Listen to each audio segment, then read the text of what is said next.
Good day, sir. This is my research presentation entitled The Role of Social Interaction, a critical examination of Bandura social learning theory and Vygotsky sociocultural theory. Research gaps. While both Bandura social learning theory and Vygotsky sociocultural theory have significantly advanced our understanding of learning and development, they also present limitations and research gaps that warrant further exploration. Bandura social learning theory focuses on individual learning, overemphasis on observational learning, limited attention to cultural context, and lack of focus on development. Vygotsky sociocultural theory, limited empirical support, overemphasis in the role of more knowledgeable others, lack of specificity in learning mechanism, and limited exploration of individual. Future research needs to address these limitations and gaps to provide a more comprehensive understanding of social learning. This includes integrating individual and social learning, developing more precise measures, investigating the mechanism of social learning. These are the objectives of both theories. Bandura social learning theory, the goal is to understand how people acquire new behaviors through observation and imitation without direct reinforcement. The purpose of this theory is to explore the influence of social environments and cognitive factors on learning and behavior, and to emphasize the role of self-efficacy in motivation and action. Vygotsky sociocultural theory is to explain how cognitive development by social is shaped by social interactions and cultural tools. The purpose of this theory is to highlight the importance of language, social collaboration, and the zone of proximal development in facilitating learning and cognitive growth. Methodologies of Vygotsky sociocultural theory and Bandura sociocultural theories. Banduras employed experimental research, particularly using controlled laboratory studies and observation methods. His famous study is the Boo Doll experiment, where children observed adults behaving aggressively and non-aggressively towards a doll and then were given the opportunity to imitate the behavior. The studies involved children typically from a range of age group with control groups observing different behavior. Participants were often from middle-class backgrounds. Vygotsky methodologies primarily use qualitative methods including naturalistic observation, interviews, and case studies. He focused on how children learn through guided with more knowledgeable others, example the teachers or peers, and through cultural tools, especially language. Vygotsky research was based on observation of children from diverse social and cultural backgrounds, often in collaborative learning settings.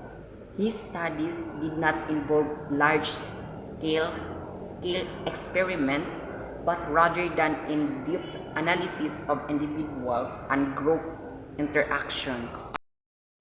These are the findings of Albert Banduras in his social learning theory and Lev Vygotsky sociocultural theory.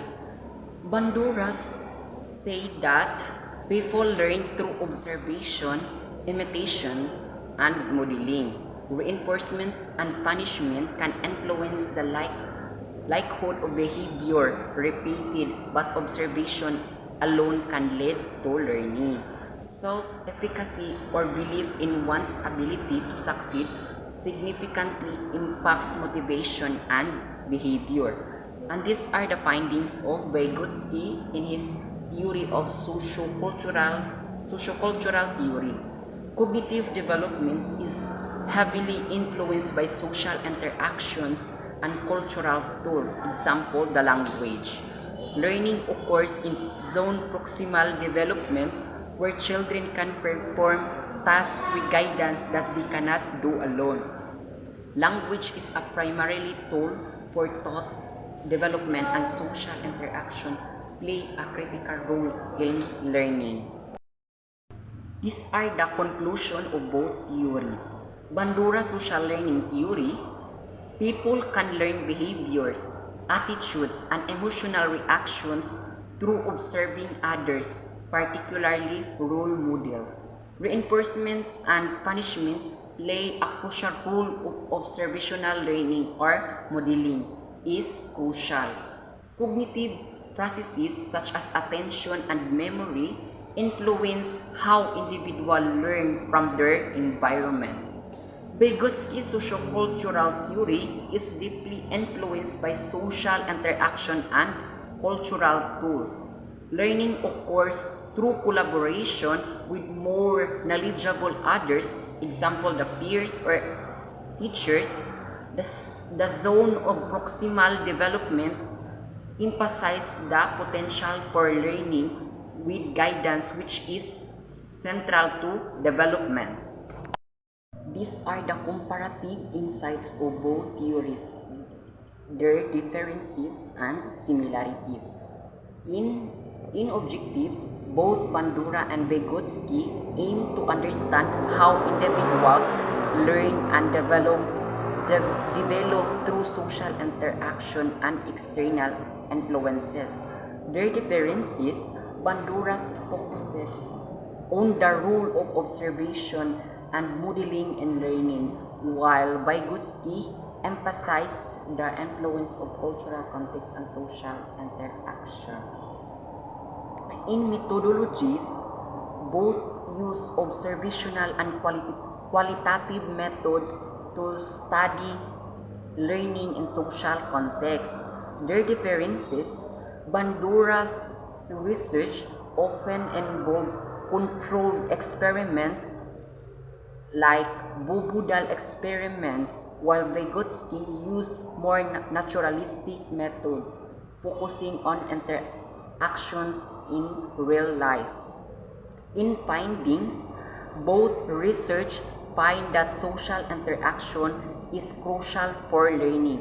Their differences, Bandura's findings emphasize the importance of imitations and reinforcement in learning, while Vygotsky findings highlights the role of language and guided participation in cognitive development. In conclusion, both they conclude that learning is deeply influenced by social contexts and interactions.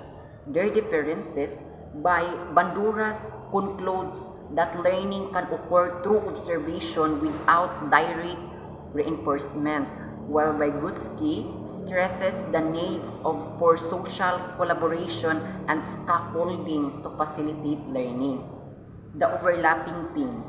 Both theories highlights the social nature of learning and the importance of external influences in cognitive development.